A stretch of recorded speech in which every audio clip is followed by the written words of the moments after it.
Hey sports fans, Coach Nick here, and welcome to B-Ball Breakdown. First things first, don't forget to check out Patriot Hoop Squad. We have 2 episodes up now, plus an amazing half-court buzzer beater to win a game from last week.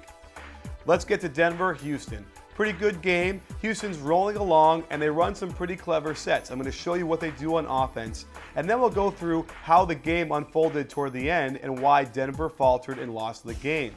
The Rockets like to run a flat cut across the court.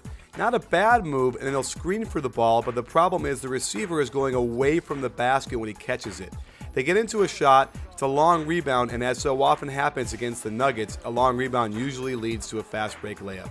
According to Synergy Sports, Kyle Lowry is excellent at running pick and roll and shooting the ball. Here he does a step back three-pointer. The Rockets under McHale go old school, running the shuffle cut, a weak side screen for a big man who's going to roll toward the low post. Scola gets great position and can go to work by either making good passes or spotting up and shooting the jumper.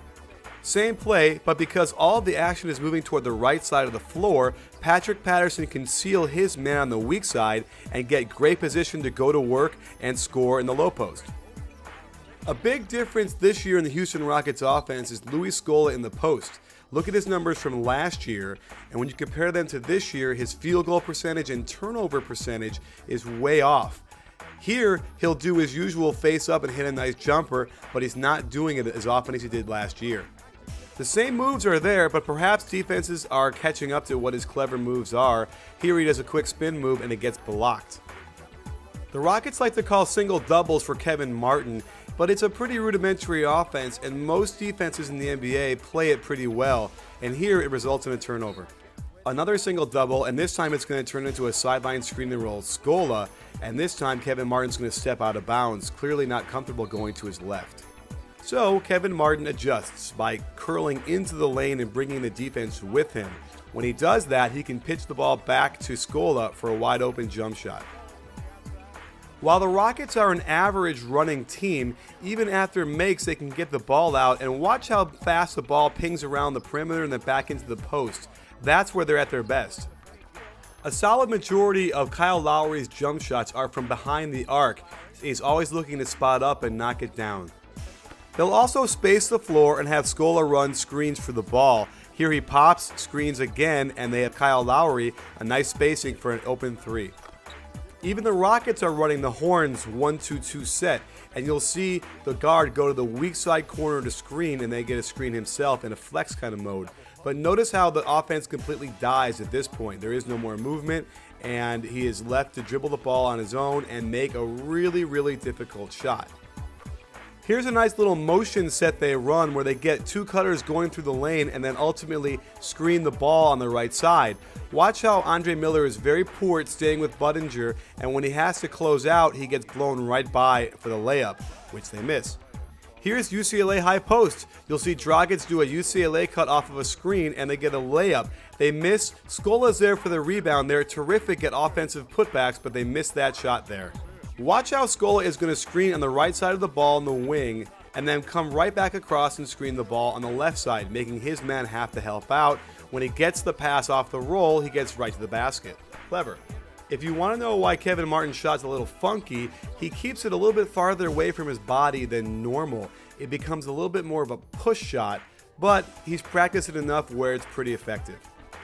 Here is by far the Rockets' best offensive set. Go up for a shot, throw it off the back of a teammate, get it right back, and hit a long 22-footer. If you think I'm serious, I got some beachfront property in Alaska for you. I already showed you how bad Andre Miller was on defense on one play, and this is another reason why he's negative 13 for the game, plus minus. He helps out a little bit on the penetration, but he's so slow getting back, and then he doesn't close out well and goes for the fake, giving up a jump shot. Here's Houston's best offensive set, where they're going to set a down screen for Budinger in the corner and then pitch to him. On this option, Budinger opts to cut back door, but that allows Lowry to step back and get a wide open three. Now let's look at how that happened. You'll see Andre Miller call it out, knowing the play as if he's already on top of it for the pitch. Here he's going to go for that fake, turn his head completely and not know where the ball is as it splashes down into the net.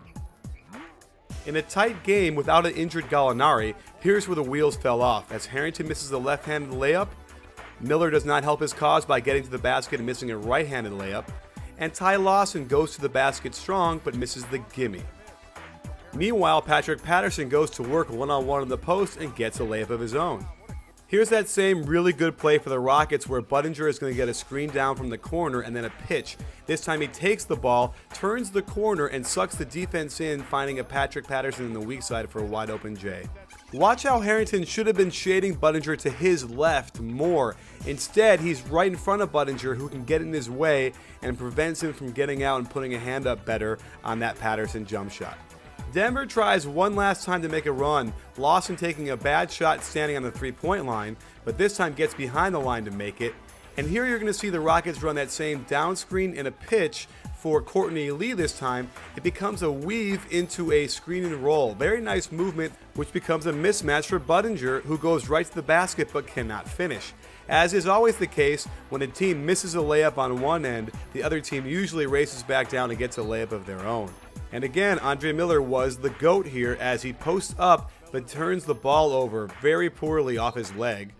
And once again, the Rockets run that great play where they down screen for Lowry in the corner and then pitch it to him. He gets right to the basket, and while he misses, there is Scola for the putback, which is what the Rockets do best.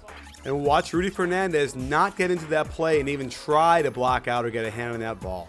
So there you have it, folks. I'm in the process of developing the Denver Nuggets offensive breakdown using a number of different games. However, it'll be a problem without Danilo Galinari. So we'll have to see how Denver adjusts because he's a really big part of their offense. That said, Houston is an entertaining team. I enjoy watching them, and I enjoy watching how McHale is slowly adjusting to being a head coach in the NBA.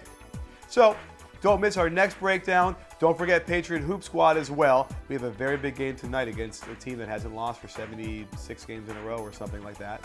So wish us luck, and we'll see you on Twitter. Don't forget, we have a great conversation every day, all the time there. And also, don't forget at B-Ball Breakdown, it's not a channel, it's a conversation. You win,